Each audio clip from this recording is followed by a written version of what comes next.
name's Becky, welcome back to Minerva, and today I'm here with another sew-along video for you. So today I'm going to be making a Co-Ord outfit, and if you don't know what that means, that's where you make a top and a bottom in the same fabric so that you've got an outfit you can wear together and that they're coordinating and matching, or you can wear the pieces separately and mix and match. So it's a really good piece to add to your wardrobe because you get a lot of versatility out of one outfit. They can be dressed up or dressed down, so you get a lot of wear out of them and it's just quite good fun. So you can make a top in whatever style you like, and then a skirt or some trousers or something to match using the same fabric, and you get one of these Co-Ord outfits. So that's what I'm going to be making today. So the patterns I'm going to be using are, I'm actually going to use the bodice pieces from the Butterick 6554 dress, and I'll show you. It's a really simple pattern hack to take the bodice pieces and make a kind of wrap crop top. So I'll talk you through how I do that. So that's the first pattern I'm going to be using. The second pattern I'm going to be using is the McCalls 7131 culotte pattern, and I'm going to make the long length culottes. So those are going to be my top and my bottom for my Co-Ord outfit. For fabric for this project, I'm going to be using this viscose challis fabric from Lady McCalls. So this is a 100% viscose fabric, and it's got a green base colour with this really lovely kind of pinky flowers all over it. So really, really beautiful. I'm really looking forward to having my outfit in this fabric.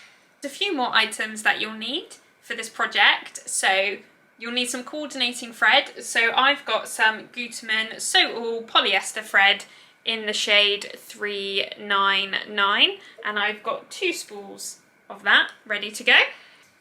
You'll need some interfacing. So I've got this pack of fusible interfacing just here.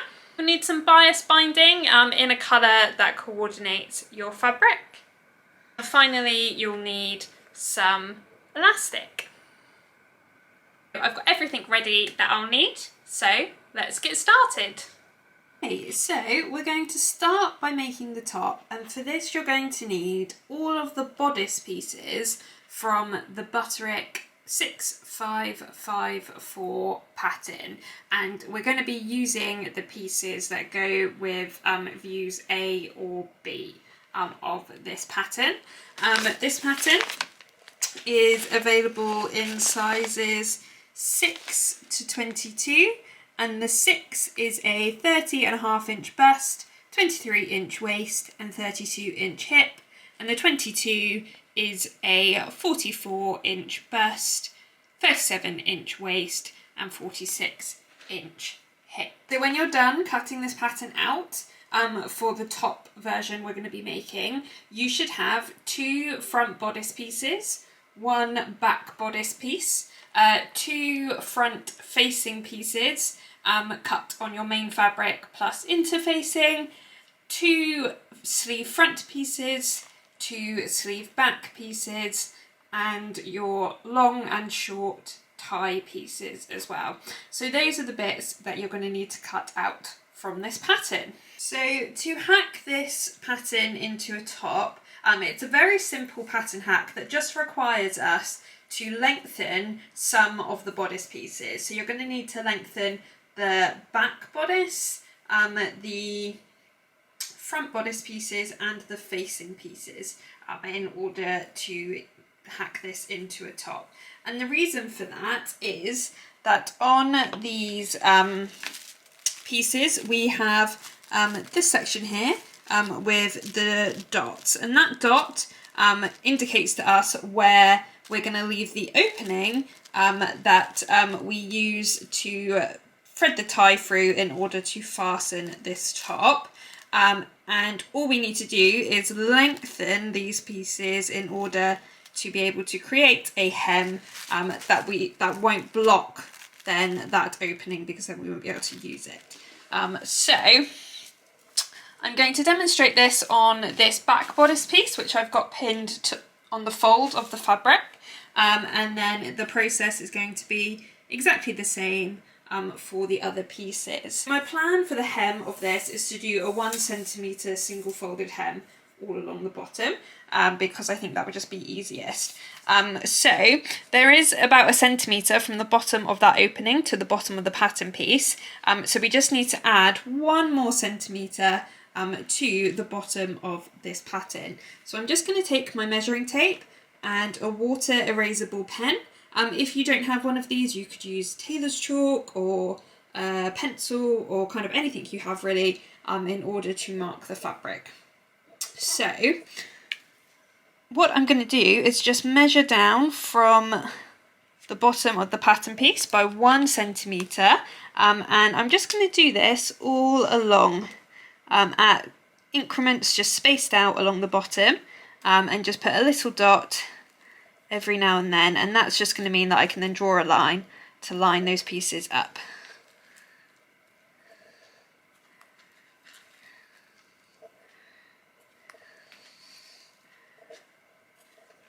And the reason it's good to do this at increments is just because of some of the pattern pieces, it's not going to be a completely straight line. So doing it at increments like this means you can just follow the curve of any pieces. This piece doesn't have too much of a curve, but some of the other pieces will. So it just makes that a little bit easier. So once I've gone ahead and drawn that, I can then just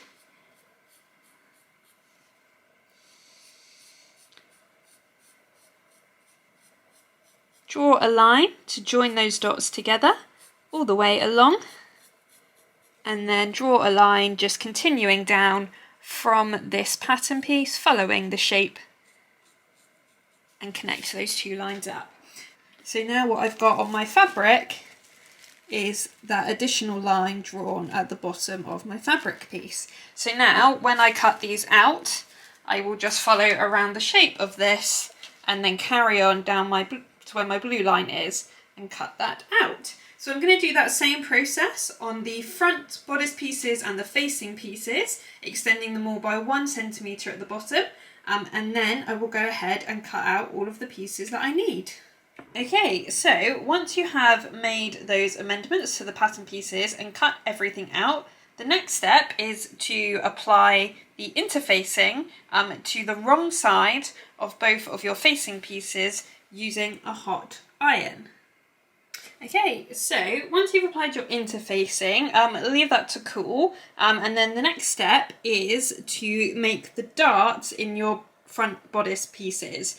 So go ahead and just mark your darts in your preferred method. So I've used my water erasable marker to mark the darts on, and then fold those so the 2 lines meet and pin that in place. So that's what I've done just on this one. And then you're going to go and sew them from the edge to the point, and do that on both of the front bodice pieces. Okay, so once you've stitched those darts in place, just press them downwards and then you can pop your bodice pieces to one side. And next we're going to start preparing the belt pieces. The instructions say to take the right belt first, which is the shorter of the 2. And what you're going to do is, with right sides together, fold and press that in half. Okay, so once you've pressed that, I have to say this fabric presses very well, so hopefully this will hold that press very nicely. You have on one end of your belt, you should have one end that has markings, and one end that doesn't. So you're going to leave the end with the markings open, so don't stitch that, and then pin and stitch all the way down the long edge and down the other short edge. Okay, so that's all stitched in place, and then I've just gone ahead and trimmed that seam allowance down, just so it's nearer the stitching.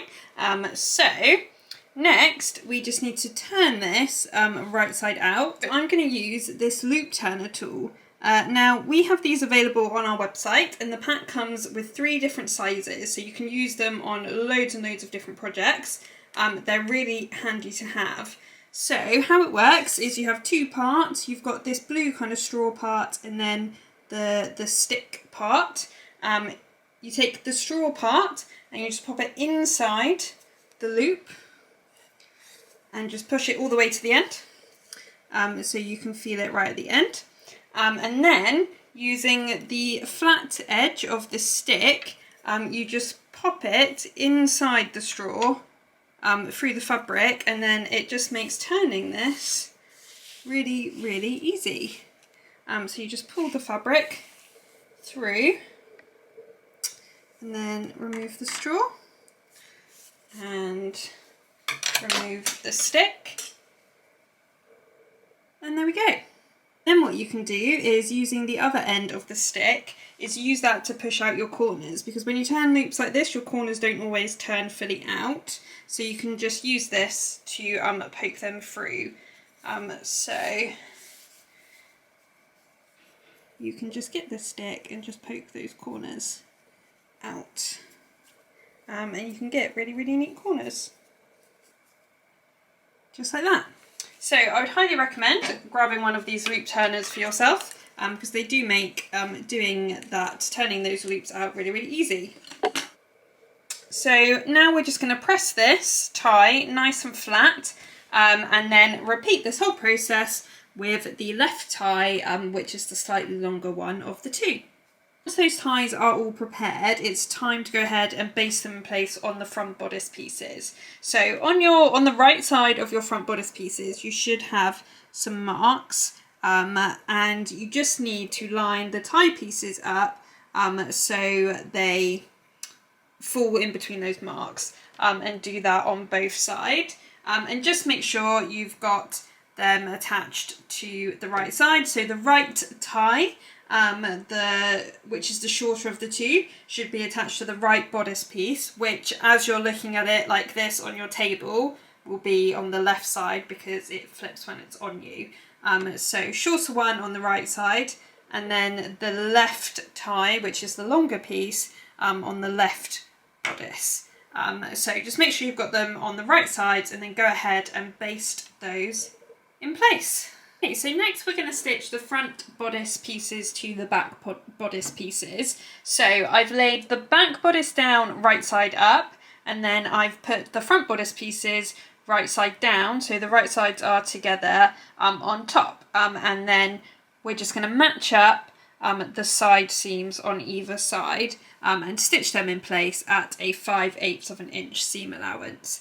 The only thing to note is, between the two markings you have just here, we need to leave this section open for our tie to be able to go through to fasten this top together. So you're going to sew from the top down and then stop, and make sure you back tack at the ends, and then start again from this second marking down to the waistline seam. And then this section will be open for the tie to go through. So go ahead and do that to attach the front bodice to the back bodice pieces. Just quickly to note that point about leaving this gap open only applies to the right side of the bodice. The left side you're just going to stitch all the way down in one straight line. We don't need an opening on the left side, just the right side. Okay, so I've gone ahead and sewn those seams, and then I've finished the edges and pressed them open. So make sure you go ahead and do that after you've sewn them. Next, we just need to sew a rectangle around this opening. So I'll just start at the bottom, work my way up, and then pivot. So leave the needle in and pivot the project to go around the top, and then again to complete the rectangle. So that is the next step. Okay, so that is what that looks like when that's done, and that just makes that opening nice and strong and supported, ready for use. So we can pop this to one side for now, and the next step is to take one of your sleeve front and one of your sleeve back pieces, and with right sides together, match them up at the side seam, and pin and stitch that in place, and then press that seam and finish it in your preferred method. Okay, so there's that seam stitched in place and pressed open, and then the next step is to take your now attached sleeve and match it up with right sides together to the bodice armhole.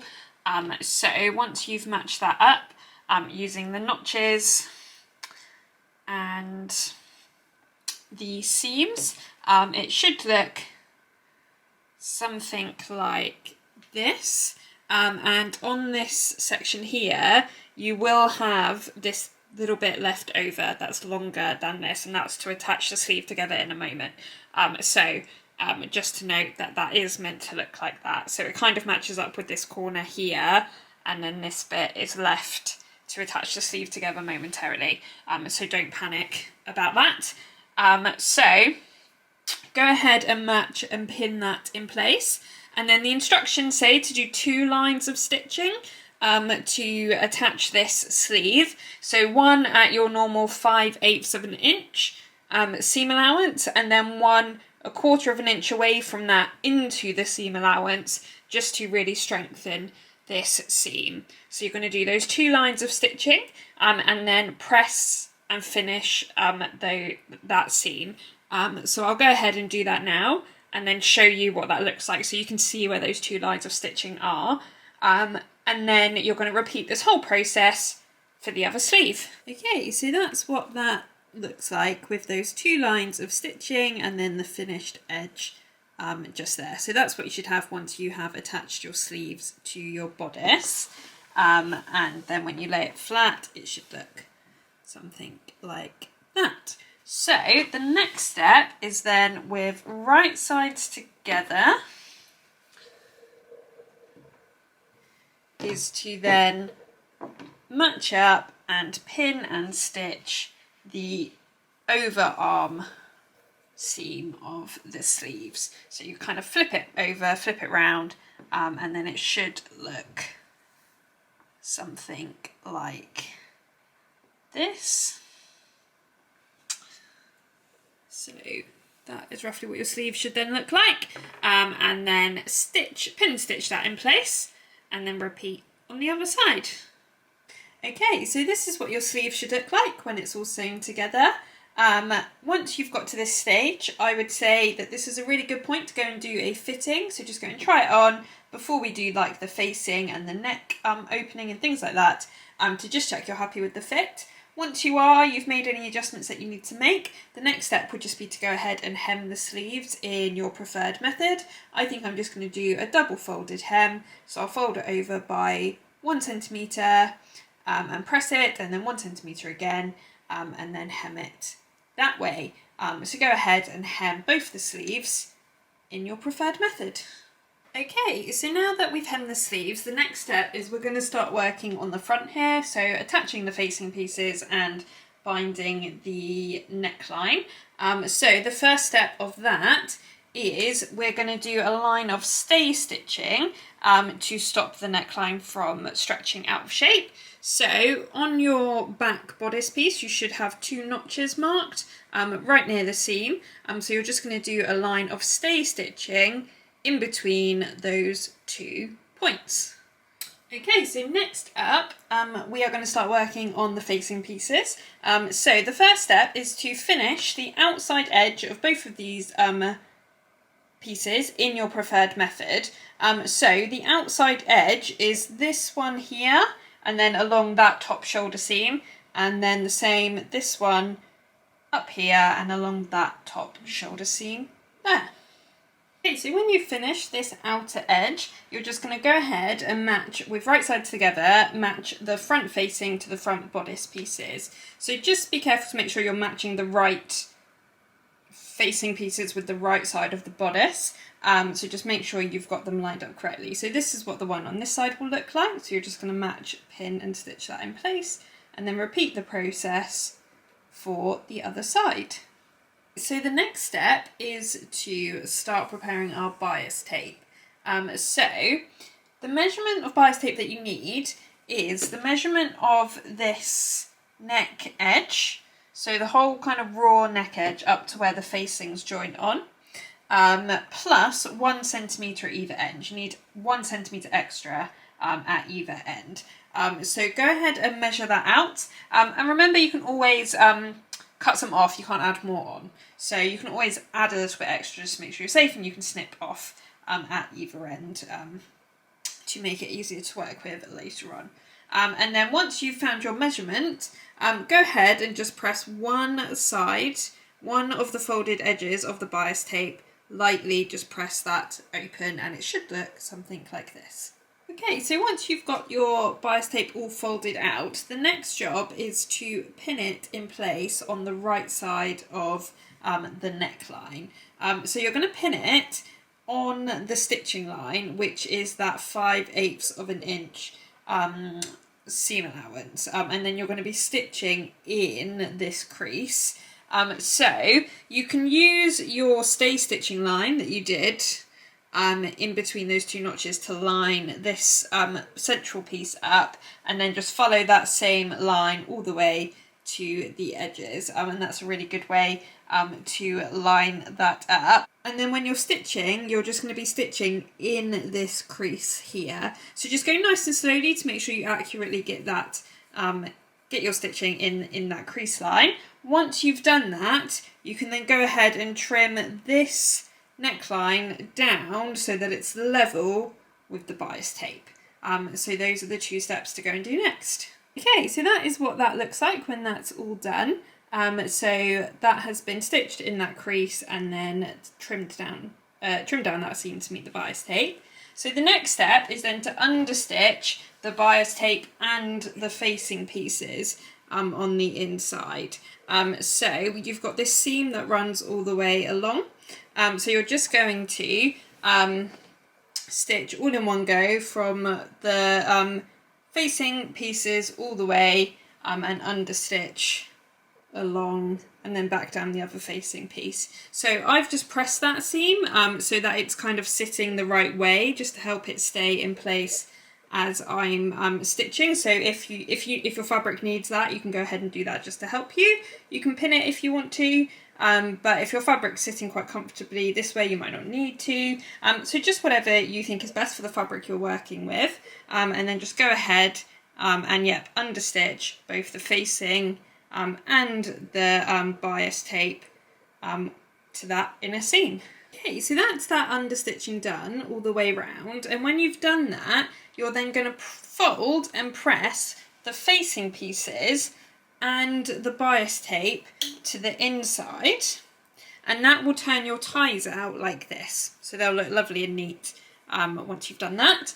And then with the bias tape, once you've pressed it to the inside, pin it in place, and the next step will be to stitch that in place all along that edge, and then that will be the neckline done. And then the last thing to do with the facing pieces will be on the inside to stitch them to this seam allowance just here. So it's this one that you're looking for, and then you're just going to stitch the facing pieces to that seam allowance, so just a few stitches down there, and that will just make sure that they stay facing the inside and don't try and turn outwards. So those are the last two steps to do with the neckline, and then we will move on to the hem. So now that our neckline is all finished and looking very beautiful, the last thing to do is the hem. So as I said at the beginning, the plan is to just do a 1 centimetre single fold hem. So go ahead and finish the whole lower raw edge in your preferred method, and then on the wrong side we'll just fold it in by 1 centimetre, press that in place and stitch that in place. The only thing to look out for is where you have your opening, just here. Just make sure that when you fold the hem up, you're not blocking that opening at all. So you want the finished edge to sit just at the bottom of where that opening is, so it will look something like that. So we just need to make sure we leave that open for the tie to go through. So go ahead and finish that hem, and then we'll be done with the top and we can move on to the trousers. Just one quick tip is I've just done my hem here, and I've got this little bit that's just sticking out. So what I've done to fix that problem is just kind of snipped it off in line with the edge, just here, and then I've just done a few finishing stitches, just using an overlocking stitch on my sewing machine. There we go. just here to stop that fraying. So I'll go and do that on this side now, but just if you have that same problem, that's a good way to fix it. Okay, so for the trousers, we'll be using the McCalls 7131 pattern, and I'm going to be making view E, which is the longest version of the trousers. So this pattern is available in sizes 8 to 24, and the 8 is a 24-inch waist and 33.5-inch hip, and the 24 is a 39-inch waist and a 48-inch hip. So when you've cut all the pieces out, you should have 2 front pieces, 2 back pieces, 2 front waistband pieces on your fabric and 1 on interfacing, 1 back waistband piece cut on the fold, 2 pocket pieces and 2 side front pieces. Okay, so now that we're moving on to the trousers, the first step is to take your 2 front pieces and with right sides together, match up and stitch the centre front seam, which is this one just here. And this pattern also uses a 5/8 of an inch seam allowance. Okay, so once you've made that seam, the centre front seam, and finished and pressed open that seam, the next step is to make the centre front pleat. So from the pattern, you should have transferred over, using your preferred method, a stitching line. So I've got one here and then one here on the other side. So you need to bring those 2 stitching lines together and then pin them in place. And you bring them together with the right sides together. And then you are just going to follow this line, stitch from the top down to the bottom here, to create that centre front pleat. So I've just put the pins through to make sure my lines are matching up, so the pins are going through the lines on both sides, which means I've matched them up correctly. So now I can just go ahead and stitch following this line to create the centre front pleat. Okay, so once you've sewn along that stitching line, what you're then going to do is press that pleat flat so it looks like this. So this is that open seam in the middle, and then you've got the pleats either side, and then you just press it flat. So you essentially just bring it all to the centre seam and then press it all open like this, and it looks really neat. And then you just do a line of basting stitches across the top here to hold it in place. And then from the right side, what you end up with is this really neat, so here's that stitching, and then we've got these really neat pleats at the front here. So that was a really nice easy way to make that pleat there, and I think that looks really nice. So that's the first pleat done, and then we've got a couple more to do, which we'll do now. Okay, so to make the remaining pleats, I'll just take you through the steps to do those now. I've done them on one side, and then I'll show you the process on this other side, and then you can see the process and how they look once they're done. So you should have transferred kind of 4 sets of dots from your pattern onto this, and what I've done, just to make it a bit easier, is from the pattern I've just copied across, hopefully you can see, an arrow pointing in the direction that the dots need to move, just so I can bear that in mind as I'm making them. So that's really helpful. So essentially, on this side of the garment, so the right hand side as you're looking at it, you're going to be moving the left hand dots towards the right hand ones, and then obviously on the other side is reversed. Drawing those arrows just to help you remember that is really, really helpful. So from this side then, so from the right side of the fabric, what you're going to do is where you've got your 2 left hand dots is kind of pick those up and create a crease in the garment, and then move them over to meet the right hand dots, and then pin that in place. And then you're going to repeat that for the second pleat as well. So essentially you've got your central pleat and then 2 pleats either side of that on both sides of the garment. So I'll pin this in place and then do the same for the other one and show you what it looks like when it's pinned. Okay, so those are what those pleats then look like when you've pinned them. And then what you're going to do now is on those lines where you've got those pins is just sew from the outer edge down to that bottom marking on both of these to hold those in place. And then this is what that will look like after you've done that. And you can see those really neat pleats, if I hold it up like this, in the front of the garment. And then just press them flat from the wrong side. And then once you've done that, just do a line of basting stitches all across this top waistline, and that will just hold all of those pleats that we've made in place. And this is what the front should look like when those pleats are all done. So really nice and neat, giving it a really nice shape at the front. So that's lovely. So the next step then is to, with right sides together, take your two pocket pieces and match them up to the sides here. With right sides together, and then pin and stitch that in place, and the same on the other side.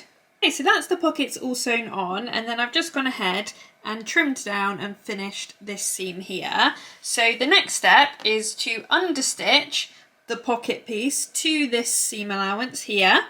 So just press it nice and flat, and then understitch all the way along this seam, and then you're gonna press the pocket piece towards the inside and press it nice and flat. Once you've got that pocket piece pressed towards the inside, the next step is to take your side front pieces and match them to the pocket pieces around that entire curved edge, and then pin and stitch this in place, and then finish that whole curved edge, and then repeat that whole process for the pocket on the other side. Okay, so that's that pocket seam all done. So there's our pocket there, all stitched together. And then the last step to do with this pocket is, it's easier to show you from the right side. So it sits roughly like this from the right side. So you can see it looks really nice and neat. It's a really nice way of making a pocket. So the last step is then to baste those pockets in place down at this side seam here. So you've got this bit open here, so just baste that in place there, and then the same for this top section, just baste that so the pocket stays sat as it should. Okay, so those are those pockets all finished, and they do look really, really neat actually, so pleased with them. So the next step is to start working on attaching the waistband.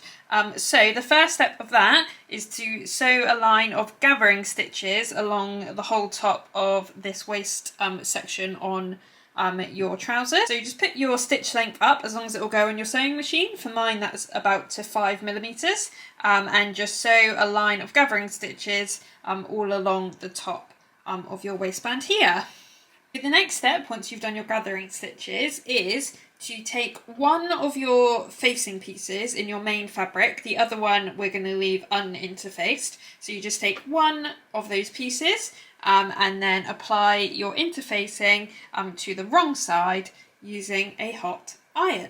So the next step, once you've interfaced one of your waistband pieces, is to get your other waistband piece, which will now become your waistband facing, and on the long notched edge, which is this one here, so you can see I've got notches on this side, is to press that under by 1.5 centimeters and then trim that down to 1 centimeter. Okay, so that is what that should look like when you've done that. And then the next step is to take your waistband facing, which is this piece, and then your waistband piece, and with right sides together, match them up and then stitch along the top edge, leaving the bottom edge unstitched. Okay, so I've done that, and then I've just gone ahead and understitched the facing piece to that seam. So trim the seam and then understitch this facing piece, so the bit that's not interfaced, to the seam all the way along. And then the next step is then you're going to flip this over and press the facing to the inside of the waistband. Okay, so that is what that looks like when that's all done. And then the next step is to take your waistband and match it up to the waistline on the top of your trousers and pin and stitch that in place. Now, if you need to, this is where you could pull on the bobbin threads of those gathering stitches we sewed in earlier in order to ease the trousers into the waistband to make it fit. So remember to use those if you need to, if you feel like you need to pull it in a bit, gather it up to fit in, and just ease that to match your waistband, and then pin and stitch that in place. So that's the waistband all sewn on, and then this facing bit down here should still be loose. So that's what it should look like, and then you're going to trim down that seam allowance just as I've done here, just to remove some of the bulk, and then flip it over to the wrong side, and we're going to press the seam up towards the waistband, and then leave that be for a while, because eventually towards the end of the project this facing piece will kind of enclose that whole seam, but we don't do that till a bit later on. So for now, just press the seam up towards the waistband. Okay, so the next step then will be to take your two back pieces and with right sides together, matching them up to the front piece, match up the inner leg seam, and pin and stitch that in place all the way down, and then repeat on the other side. Okay, so when you've stitched the inside leg seams on both sides and then finished and pressed them, the next step is to finish the rest of the crotch seam. Now, I found it quite difficult because there's quite a lot of fabric by this point to kind of piece this together. So I would recommend kind of lying your project almost flat as you can get it, and then kind of turn the legs the right way so you've got the inside leg seams here, and then that makes it easier. You can kind of pick up the remaining bits of the crotch seam, and then you can kind of match them like that. So you can pick up either end, put it up, and then you can kind of piece that seam together. I just found that was the easiest way to figure out exactly where this seam was. So match and pin that together, and then the instructions say that you need to sew to the notch in the front crotch seam. Now, because we've already done that and finished that edge, I found it quite difficult to see where that notch was. So I just looked really, really carefully for it and did manage to kind of pick it out. So I've just put a pin in this way with a nice bright coloured end on, so it will be really obvious to me as I'm sewing where to sew to and where to stop. So I'll be heading for this red pin. So that's quite a good tip for that. So go ahead and pin and match and pin this all together, and then stitch it once at 5/8 of an inch, and then do another line of stitching just to reinforce this seam 1/4 of an inch away into the seam allowance. It just will reinforce that seam and make it nice and strong, and then finish that edge, and you're doing that all the way up to this front bit here, and then we'll move on to constructing the back waistband. So the next step is to take your back casing piece, onto which you should have transferred a couple of lines, so 4 lines in total, the top of which is the fold line and the bottom 3 are stitching lines to create the elastic casings. So the first step is with wrong sides together along that top fold line to fold the back casing on that line, and then I would press it in place just to make it easier to work with, and then you're going to stitch it in place along the whole long lower edge. So the next step, once you've got your back casing all sewn together, is to take your trousers and then lay it out nice and flat. So you've got the back waistline nice and flat in front of you, and then with right sides together, match up the back casing waistline piece with the waistline on the trousers, and then match the centre and the side seams and pin and stitch that in place. And we're going to do the same process we did earlier. So one line of stitching at 5/8 of an inch, and then another line 1/4 of an inch away into the seam allowance, and then you're going to press that seam, finish and press that seam downwards once you've done all that. Once that is all done, and the waistband is on and in place, and this seam's been finished and pressed downward, the next step is to create the casings for the elastic to go in. So from your pattern, you should have transferred 3 stitching lines, and basically you're just going to sew a line of stitching, straight line of stitching on all of those stitching lines. Now, if your fabric, like mine, is a bit dark, and I don't know if you can see, I can only really see the marking pen on the lighter bits of the fabric, so it should be okay, but I have just measured on the pattern, and the lines are just over 1 centimetre apart. They're about 1 centimetre and 3 millimetres apart.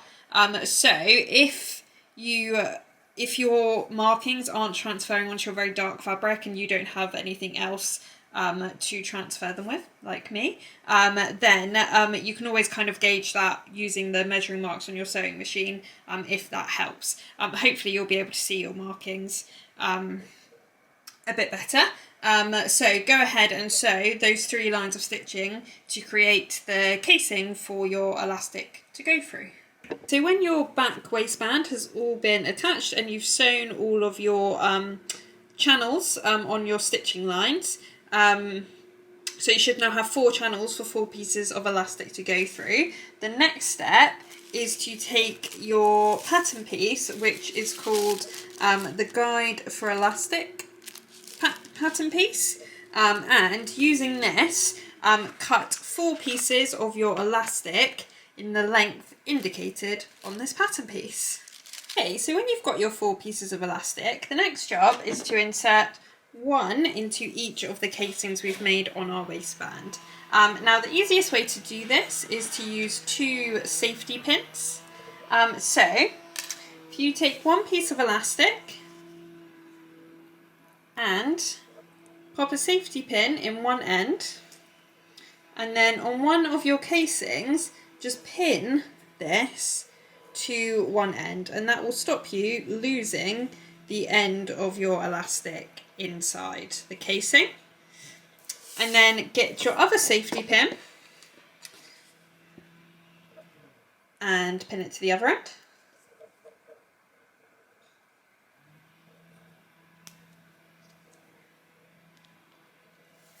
And then you can use this to guide your elastic all the way through your casing. And you can just feel where the elastic is and push it through until it's gone all the way to the end. And then you're going to repeat this process for the other 3 pieces of elastic in the other 3 casings. And then when you're done, you're going to baste the elastic in place at either end. Okay, so that is what that looks like when that's all done. So you can see it's really nicely kind of gathered that back waistband up, and then I've just pinned the other pins to the side when I'd fed the elastic all through, and then used those to hold that in place while I've just done a row of basting stitches to hold the elastic in place. So it's nice and secure now. So the instructions do say that the next thing to do is that you can kind of pull the ends of the elastic out and just trim them down a bit in order to reduce the bulk in your side seam. So you can just unpin them and kind of then just find your way to the end of the elastic, pull that end out and trim it quite close to where you've stitched it in place, and that will just reduce the bulk in your side seam here to make it easier to sew the side seams together. So you can go ahead and trim all of those side bits of elastic down now. Okay, so we're getting there now. So the next step is to do the side seams. And the way to do this is you're going to lay the front over the back with right sides together, but you need to fold out, open up the facing waistband first, and you're actually going to kind of ignore this top facing bit for a minute, and we're going to match the back waistband up with the top of this seam here. So this is the seam on the front waistband facing piece, and that is what you're going to match the top of the back waistband with. So this facing bit is kind of, just ignore that for a second, open it up and ignore that, and then match it up like that, and then you're going to match up all the way down the sides of your trousers and do that on both sides. So go ahead and match and pin that. Don't stitch it yet, because then we'll come back and I'll explain what to do with this facing piece before we stitch it. Okay, so I've gone ahead and matched up this whole side seam of my trousers all the way down to the bottom. It's very long, so I won't show you the whole thing, but it's all matched up. And then, so this is what the waistband looks like currently. So I've got the back waistband matched up with that seam. And then what you're going to do is, with this facing piece, fold that then over that back waistband, and it should sit like this. So essentially you'll have the back waistband sandwiched in between the two bits of the front waistband like that, and then you can just re-pin this, and then you're going to sew that all in one go down to the hem. And what that will do is it will encase all of these raw edges of the waistband and everything very neatly inside. So it does look a bit like you're going to kind of close off the whole waist opening of your trousers, but you won't, because this eventually will then flip back inside, and it will kind of look like this once it's done. So it is a bit of a confusing instruction, but that is what you're aiming for. So you're sandwiching the back waistband in between the two sections of the front waistband, and hopefully it makes a lot more sense when you actually do it. So go ahead and do that. Repeat this kind of matching and pinning on the other side, and then just sew your side seams all the way from top to bottom, and then press and finish those edges. Okay, so when your side seams are all done and pressed and finished, the last step to finish the waistband before we do the hems is just to trim these seams down to reduce the bulk. So just trim them down close to the stitching line, and then fold your waistband so it's back kind of the right way, so it will look like this. And then the instructions say to slip stitch by hand this waistband down over this seam here. So this is the waistband with the interfacing, and then this is the waistband kind of facing piece, which is currently still loose. So the instructions say to slip stitch it by hand, and you can do that. What I think I'm actually going to do is stitch it in the ditch from the other side, just because I think, for me, that's how I prefer to do it. So what I will do is kind of pin this in place along the seam, and then from the right side, I will just sew into this seam here. These are just the basting stitches, which I'll remove when I'm done. So I'll be sewing into this seam here, and that will just attach the waistband and hold it in place from the other side. So those are your two options. You can slip stitch it by hand or do a stitch in the ditch on your machine. It's up to you which way you prefer to do it. And then all that's left to do will be the hems. Okay, so there's the waistband all done. So that's what it looks like from the right side, and then from the wrong side you can see it's just stitched in place, kind of covering up all of those raw edges and seams on the inside, so you end up with a really, really neat finish. So the last thing to do then is to try your trousers on and check the length, and I would recommend doing that before hemming them. So I am about 5'5", and these came up very long on me, so I'm going to get someone to help me to hem them, so pin them while they're on me so I can get them the right length, and then I will go ahead and hem them. You can hem them in your preferred method, but what I think I'll do is I'll kind of cut them to the right length and then finish the whole raw edge, and then fold them up by about 1 centimetre, and do kind of a 1 centimetre single fold hem, the same as I did on the top earlier. And once you've done that, your outfit will be ready. So I will go ahead and hem these now, and then in the next clip you'll be able to see the final look. So here is the final outfit, and I'm so pleased with how it's come out. I think this is going to make a great addition to my wardrobe. Now, if you do have a go at making anything like this for yourself, please do make your own profile on Minerva and share your makes with us, as we love to see what you guys make. And don't forget that if you join the Minerva Craft Club, you'll get 10% off of all of your orders for your first year of membership. So do be sure to sign up to that as well. Thank you so much for watching today, and I'll see you next time. Bye!